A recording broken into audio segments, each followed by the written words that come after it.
see that the next insider with inside ownership is Richard Dennis. And with a simple Google search, I found this article that Rigetti Computing's General Counsel, Rick Dennis, resigns. And right here it states, Rick Dennis, the General Counsel and Corporate Secretary of Rigetti Computing Incorporated, has announced his resignation effective of November 30th, 2024, but will continue to provide consulting services until March 2025. And again, this is the kind of thing that concerns me. It's almost like, the second highest, quote unquote, insider of this company has actually changed his mind and has decided he wants to now deliver independent consulting services whilst still holding a substantial amount of stock within the company. And it's quite likely that as an independent consultant, he's potentially kind of almost got the best of both worlds, if you like, where he's charging relatively high consulting fees, because typically independent consultants do, and he does have a stake in the company, which I imagine he would be gradually selling off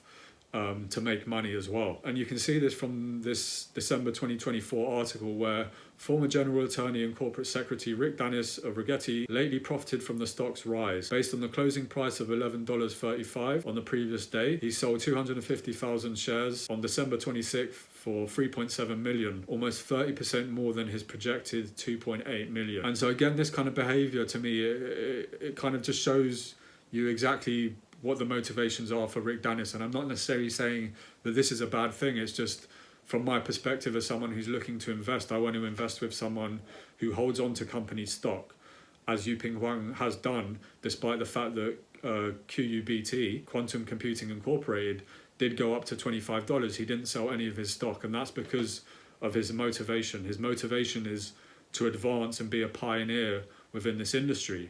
He has that obsession that I'm looking for, he really wants to make an impact and can see how this technology will potentially have a dramatic impact on the world. Yuping has a vision for quantum computing.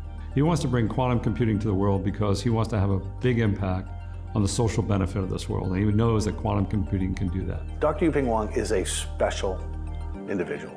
He has a vision for applying himself, his mind, his body, to doing something that is really, truly valuable.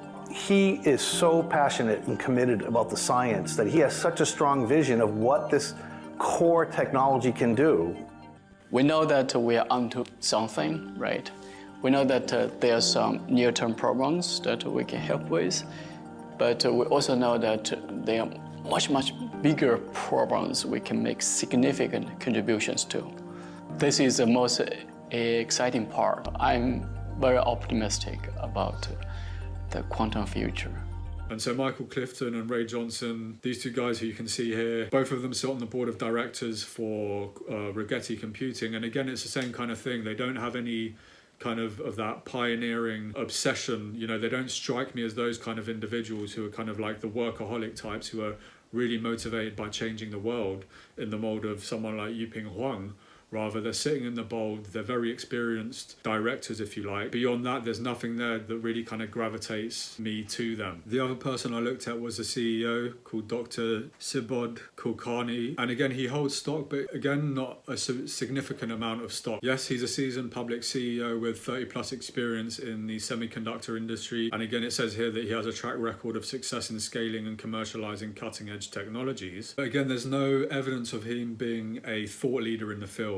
There's no evidence of him in his career ever really demonstrating any kind of entrepreneurial flair, which is what I'm really looking for. When looking at his LinkedIn, he's always been an employee. He's over 60 years old and is coming to the tail end of his career right now. You can see from this SEC form right here that it has his name in the top left-hand corner. And when you go down to this section in green, which you can see here, it states 136 of these stock options vest and become exercisable on the 15th day of each calendar month commencing December 2024, subject to the reporting person's continuous service with the issuer through each such vesting date. And right here in this SEC form, you can see that this is in relation to $1 million worth of Rigetti stock. And so he doesn't gain access to these 1 million shares immediately.